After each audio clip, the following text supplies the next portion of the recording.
Hi, and welcome to Matt Holman Talks Mental Health, the podcast where I have the opportunity to sit down and talk with amazing humans about their journeys with mental health. For this episode, I'm so happy to introduce Sara Cecamore to this conversation.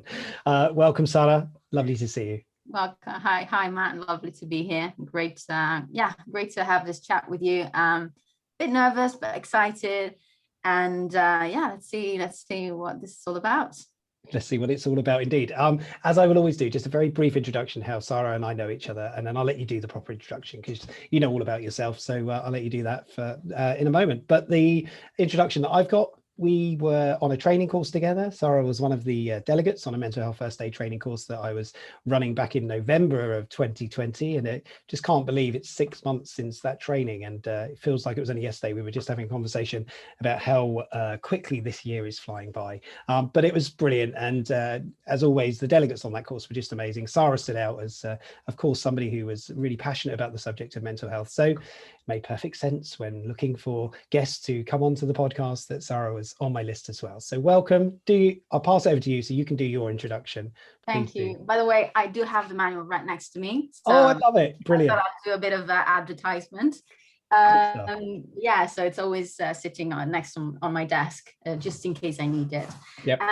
But yeah, as you said correctly, my name is Sara. We met just like over six months ago through a mental health first aid course I did at my company, Discovery, which is where I've been working for the last just over 3 years. I moved to London exactly 3 years ago to join this company, moved from Italy, which is where I'm originally from. And this is basically me in a nutshell. I am a customer success manager at this company. So project managing things around customer experience in the digital world. What else is there to know about me? I'm passionate about sports and tennis in particular. So I'm very excited at the moment about the French Open happening and clearly the Olympics this year and everything else. This is me, and mental health has been kind of a passion of mine in the sense that I have slowly realized the importance of it. I'd say from when I moved to this country. Yeah, and I can go more into details into that later on. We will. Thank you. It's just lovely to see you and to have the chance to catch up after 6 months as well. But as always, the theme of this is mental health, the journey of mental health. So that's the question. So I'm just going to throw it out there and let you tell me a story of your experience, your journey, how you interpret it, of course, is for you to define from your perspective. So I'm going to hand that over to you. So your journey with mental health, and I'll let you go. Yeah, well, it's a bit of not really a long story. I'd say okay. My journey with mental health has only just started, I'd say. To really pay attention to what that means. The course has really sort of opened my eyes to a number of different issues that people are dealing with and generally people can potentially deal with. Of course, myself, I think I have actually struggled with bad mental health in my life in the past, although never been diagnosed anything in particular, but I do think I have had, quite, I'd say mild depression, anxiety attacks, which is partially, I think, genetics. It lies in the family. My dad has had burnouts and depression when he was, in his late 20s. Is still dealing with panic attacks. I've witnessed a couple of them. It's not been nice. You feel very powerless and you don't know what to do. They're trying to explain what happens to their body, how they feel that the heart is basically coming out of their chest, and you're there trying to understand what that means. And all they want to do is just run around, walk, and don't stop, and not talk to anyone, but talk. And it's just very frustrating to be around an experience like that. So I guess for me, in the family, there has always been that happening, but at the same time, it was never openly discussed. And I don't know whether it's just because how my family is, or because I was younger at the time, and so the topic was never really brought up in the family with my dad dealing with that. So I quite distinctively remember sitting at a dinner table with my sister next to me, my mom across me, and my dad coming back from work, and my mom could tell from the look on his face whether it had been a good day or a bad day. Right. Yeah. And depending on what we were talking about, she would, I mean, it sounds really bad, but she would literally kick us in the, underneath the table to basically say, let's not talk about this while dad is at the table. Mm-hmm. Because that would have put him in a bad mood, in a worse mood than he was already in. And so I always thought that as a sign of, oh, we're not talking about it. This is a topic that can't be discussed. It's almost like, and my dad potentially, there's this big stigma about him being a man as well, and not being particularly open about talking about mental health in general. Up to this day, he still struggles at times to say it, how things are. So for me, it was always like, yeah, we know that this is going on, but we're not really talking about it. And just only recently, and probably because, we're all adults now. So I guess my parents can fairly assume that, the daughters can actually grasp it better, other than 14, 15-year-olds. We're now kind of starting to discuss it a bit more, or just talking about it, really. So for me, the topic of mental health has always been running in the family, mm-hmm. In the sense that I had somebody, and I have somebody who has struggled with bad mental health, or panic attacks specifically, and anxiety, or just a general sense of being anxious. Yeah. Which has probably been passed on to me on a number of things. Yeah. But I've only just recently, and when I say recently, I probably say a couple of years, 2-3 years, really understood that was about mental health. So I sort of flagged that and labeled it as a mental health issue. Okay. Simply because maybe I was just oblivious to it, or maybe I do come from a culture which is Italy, where I think we're miles away from where the UK is in terms of the awareness and the conversations around mental health. I mean, even I don't know the past, and I don't want to generalize, and I'm talking about my experience with it. So other Italians might have a different experience, but I would love to know how many companies in Italy do have a program like the one that we had at Discovery, where they give the opportunity to employees to train themselves and become first aiders in mental health, which is something that personally I had never heard of. So that gives you an understanding of how really unaware we are, and how little it's considered to be an issue. And so that means that no conversations are driven around that topic. People are probably not talking about it enough. Even the idea of going to a psychologist it's something that is seen as why are you doing that? Like, have you got, like, what's your problem? What's wrong with you? Kind of thing. Whereas here is just everyone, and it's totally okay, and it's totally fine, and it's actually quite highly advised that you do and go and talk to somebody who's not somebody from your circle of friends, or somebody who knows you inside out, and you need a neutral perspective at times about yourself, which isn't always yourself, as well. So yeah, and then I guess from since I moved to this country, I became more and more aware of I got exposed to people struggling with mental health, and the fact that people I cared about and care about are struggling with mental health has been a huge driver for me to try and educate myself a bit better.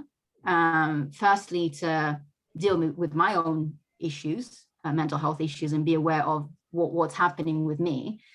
and secondly, also to be able to support them, and be ready for when they need me, without being too judgmental, which is the first thing you shouldn't be doing, which is the one thing we learned during the course. Hopefully you learned more than one thing. I'm sure you learned. Yeah, definitely. But that's kind of like the main takeaway is just listen non-judgmentally, which becomes really hard when it's somebody you know very well, because then your own judgments play into that, and also because if you're somebody who cares about them, then ultimately you want to try and help them, right?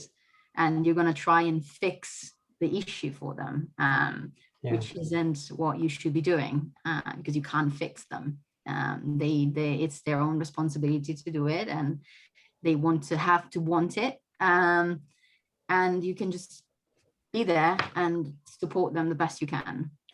So yeah, that has been so far my journey with mental health, I guess. Well, it's interesting, and I've got this wonderful sort of realization myself that I lived with it for a long time. I had challenges for a long time, but I never noticed them until after I learned about them, if that makes sense. And it's sort of a conscious awareness becomes something that you can then reflect on, and thinking back. I just want to sort of touch on that a little bit, if that's okay. Some of those moments where you might have been feeling, on reflection now, maybe there was something that was underlying, can you talk about these sort of experiences you were going through at the time, some of those feelings? Because it's always useful to sort of explore feelings around those. I guess for me, it's always been, I've been thinking about it and then preparing or potentially preparing for this podcast, and what is it that I've felt and what is it that I've actually gone through, because I'm making my own assessments. I've mentioned it that it's not like I've been officially diagnosed with anything, but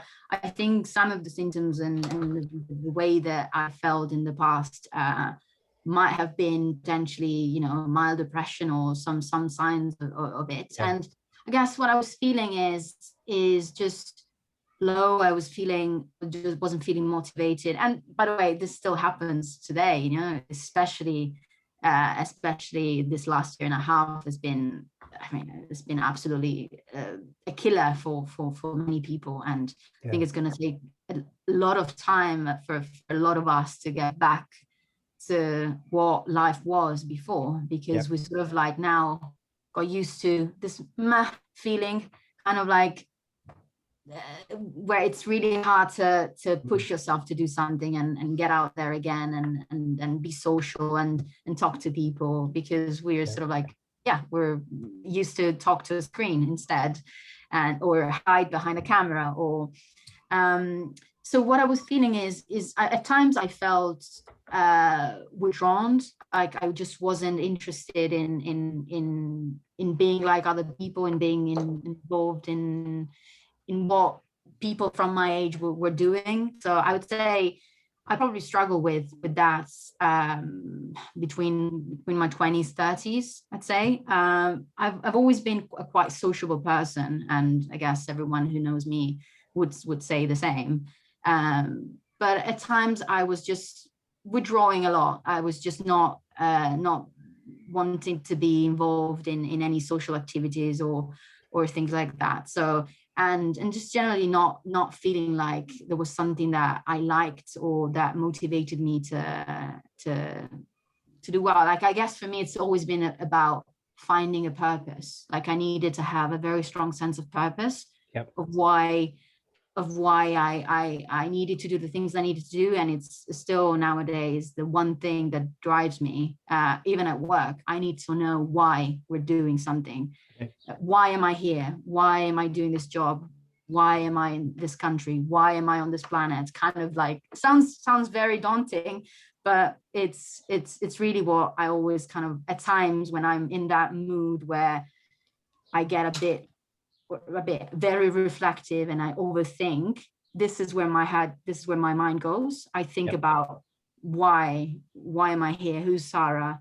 What am I supposed to do? Am I doing the things that I'm supposed to be doing? So I guess I struggled with what I was feeling is really I was trying to belong. I was trying to feel a sense of belonging, which was missing.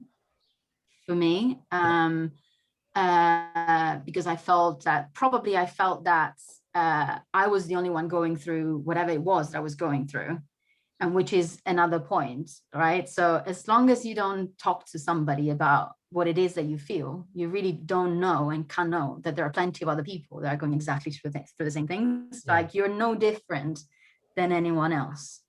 And so as such, I instead felt like I wasn't ready to talk about it, or I didn't feel that it was an issue. I just felt that it was how it's supposed to be, but didn't really realize that and addressed it in the right way. And probably because, I don't know, I wasn't probably growing up in the right environment, in the right supportive environment. I didn't probably have enough supportive people around me, or the right people around me, and also I just wasn't ready to discuss or to talk about it. And then the moment that, I guess I came to this country and then realized, and I felt more comfortable in the job that I was doing, and I was being very, very open and sociable and around people. Then the moment that I started listening to other people's stories, I realized, oh, then maybe it's not just me. And also other people have it actually worse than me as well. And that is in no way, something that you should be happy about, God no, but it puts everything into perspective as well. And so it helps you deal with your own issues as well. So I guess one thing that I really struggle with, for me, which I think kind of made me feel depressed or unmotivated, was really where I was in my life before moving to the UK, before moving to London, which was in a job I didn't really like. And I worked to the stretch. Like I got stretched in terms of like the effort that I put into it, and what I was, the anxiety that I was dealing with doing that job. I was a customer service agent. So I was on the phone, I was chatting to people, I was talking to people every day, 60, 70 calls a day, dealing with people with issues, and where is my order? Where is this? Where is that? Having to sort them out. And it's, I think it definitely had a massive impact on me. And I think I was very close to a nervous breakdown, if I'm honest. I wasn't happy with what I was doing. So yeah, and when I just felt that I needed a change. I needed to get out, and I wasn't able to get out in Italy. I wasn't able to, and I kept going into those sort of very negative thoughts about myself, that I wasn't good enough to get something different, to get a better job, to do better than I was. Sort of like self-fulfilling prophecies, and then you keep believing that you're not good enough, and then you actually do believe that you're not good enough because you're never given a break.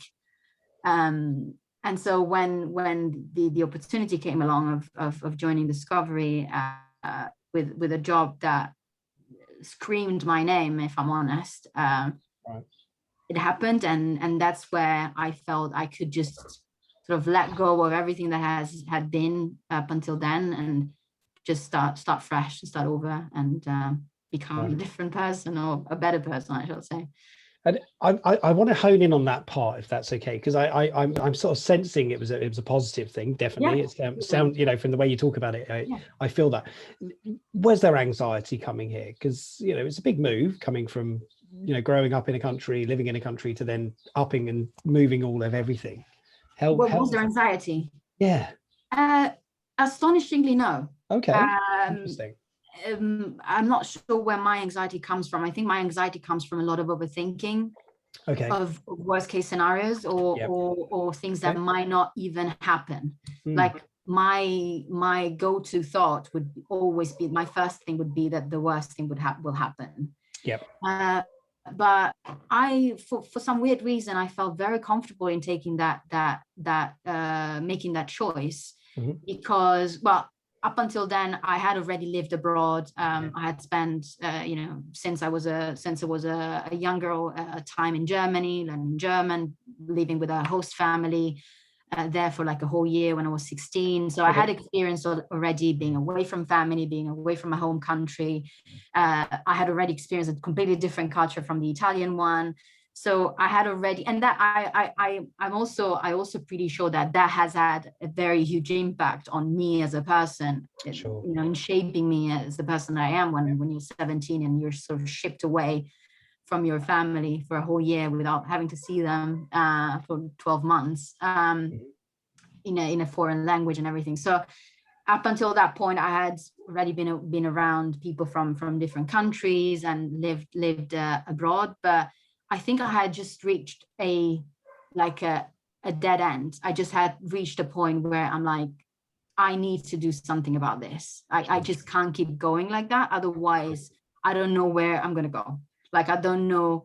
I can no longer deal with negative thoughts about myself. And I just need something to change. Yeah. And so when the opportunity came along, it was the easiest decision I've ever made. Okay. Clearly the logistics of it were not easy. I moved to London, when I was over 30.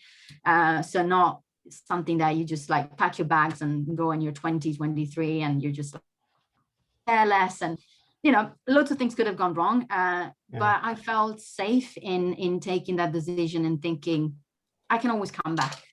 Sure. Yeah. It's not the end of the world if you fail, if you like, in a way it's not a failure, but I just felt I needed to do that. So there was no anxiety other than getting to this country and dealing with the stresses of a new job, a new way of working, new people, new lifestyle, it took a few months to adjust to, I went from living on my own in Milan to, sharing a flat in London. People, I had a couple of people who I knew here, but I had to really start from scratch again, making friends and getting to know people and finding the things that I like to do back in Italy here as well. So, but yeah, no, it's been actually an extremely easy decision to make, believe it or not. No, it's you interpreting the question as always, and if you found it easy, that's fantastic to hear. And it encourages more people to make those choices, because what you've done in effect is you've made a big change in your life. That's a very positive change in your life. And we all come to those junctions in our lives where we have to make a choice, left or right, where we have to decide what we're going to do next, a career change or a job change. So I just think it's fascinating, which is why I love to hear sort of your perspective. And that's a big change as well, moving away from, something that to somewhere that you don't know so well. And London's a very cosmopolitan place, and totally. But I think I've described this in a nice way in the past, where I was in a very comfortable I was in a very uncomfortable comfort zone, if that makes sense. Like my comfort zone had become a nightmare for me. Like I wasn't able to resort to that comfort zone anymore. Like that comfort zone, which has kept me safe for years, wasn't comfortable anymore.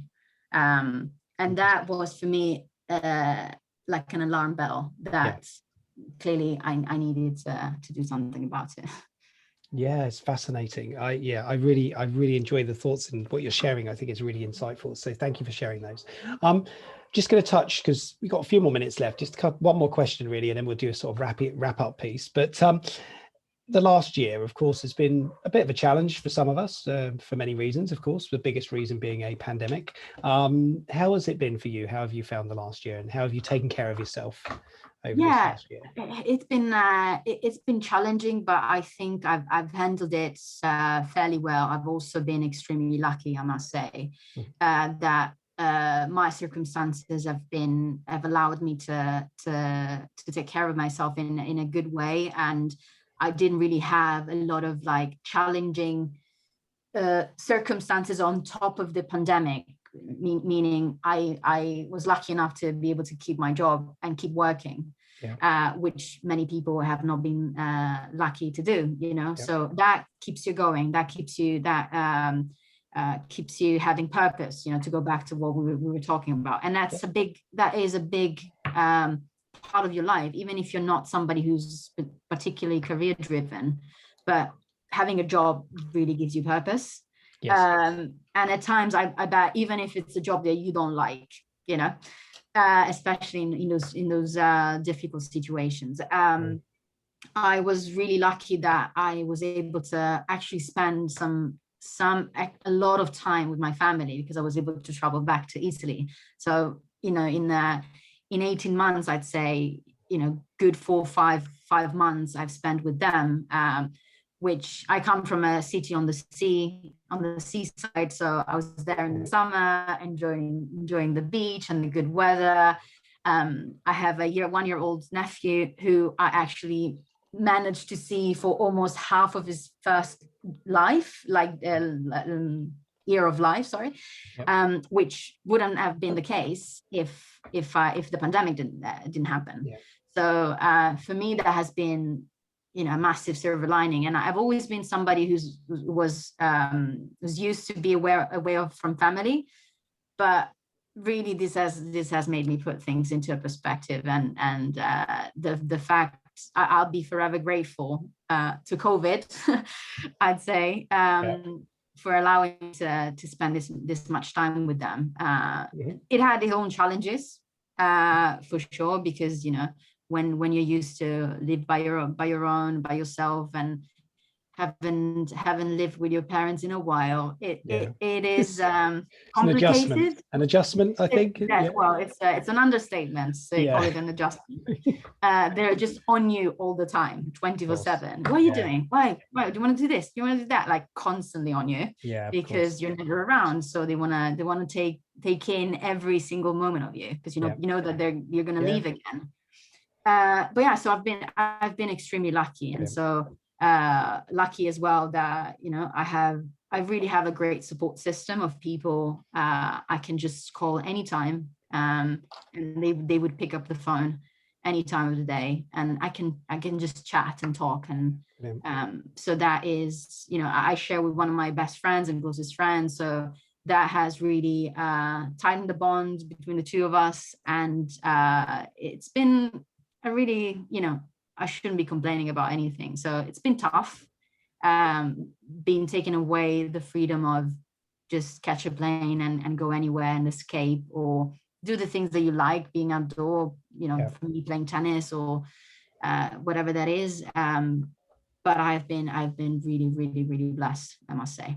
Okay, no, I appreciate that as well, and it's good to hear, and I love to hear that, you know, that you've had a positive experience of it as well, and of course not everybody has, and that's something also that we recognize, you know, and so it is important to sort of, you know, it's good to enjoy it, and it's good to do it, and it really is, and I love that.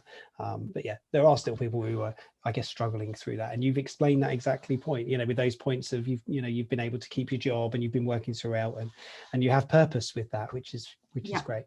That not to say that, you know, you sort of get, I guess, the most the one thing that we will be struggling with post-COVID, or we're struggling with now, is just this very sense of like almost apathic about everything, just a feeling of not quite sure how I feel. It's very like you just feel flat. Just feel flat. And it's really, so that I've actually struggled with. I just really couldn't, it was hard at times to just get out of bed, and you know, I was trying to snooze my alarm until the very last minute. Yes, I'm gonna wake up at 5 to 9. Wow. And whereas before I was commuting an hour into West London, you know, like things I would now, they feel like, why was I doing that? How was I doing that? Yeah. Well, now I know why you were late for the training then. That's because you'd snoozed the alarm too many times. I'm joking. Oh. You weren't. I don't remember you being late. I think you were. I hope I wasn't. You were a good student. You were on time in all good time. We're right at the end. I'm just going to throw it to you just for final thoughts. If you've got anything you want to share, say, oh my God, please do. You know, keep it brief, because we are over the 30 minutes now, but this is, you know, this is not me being the time police, time bandit. Any final thoughts, Sara? I mean, it's really difficult, but I guess really for me, mental health is about also self-acceptance and reflecting on yourself and really Yep. accepting that you are struggling with something and that it's absolutely okay. And it takes a lot of time to accept that about yourself. And this is not just about mental health. It takes a lot of time to accept yourself as a human being, full stop. Body, the way you think, the way you speak, the way you come across with people. So it's really that I think that to me is the biggest battle that everyone has to deal with. And then the moment that you accept yourself, then I guess your mental health will be better as a consequence of it, and find yourself people who you can actually talk about what it is that you're struggling with, and get that support system going, and that is really, really, really important. So Brilliant. Great way to finish it off. Accept yourself as a human being. I think I took it out of that. I love it. 24 hours a day, 24-hour humans. Sara, it's been an absolute pleasure. Thank you so much for participating. I hope Thank you for having me. More than welcome, more than welcome. As I always say, just at the end as I wrap this, and you actually alluded to it in what you just said, is if you are feeling alone, if you do feel like there's nobody to talk to, please don't. Please try to find that space where you can talk safely. There are many people out there today who you can contact. You can talk to me if you wanted to contact me, and Sara, I know people could contact you if they've got any questions as well about anything we've spoken about. But organizations like Samaritans exist today to help support these conversations. 116 123, free to call. If you don't like picking up the phone and calling, you can always text to shout 85258. But no, there is somebody always out there who you can talk to non-judgmentally, who will just listen, and that's really important. So thank you so much, Sara. It's been an absolute pleasure. It's been lovely to see you again, and I just wish you all the very best to you and your family, your friends, and everybody at Discovery. I wish you all the very best. Thank you. Same goes to you and everyone who's listening at the moment. Oh, thank you. Take care.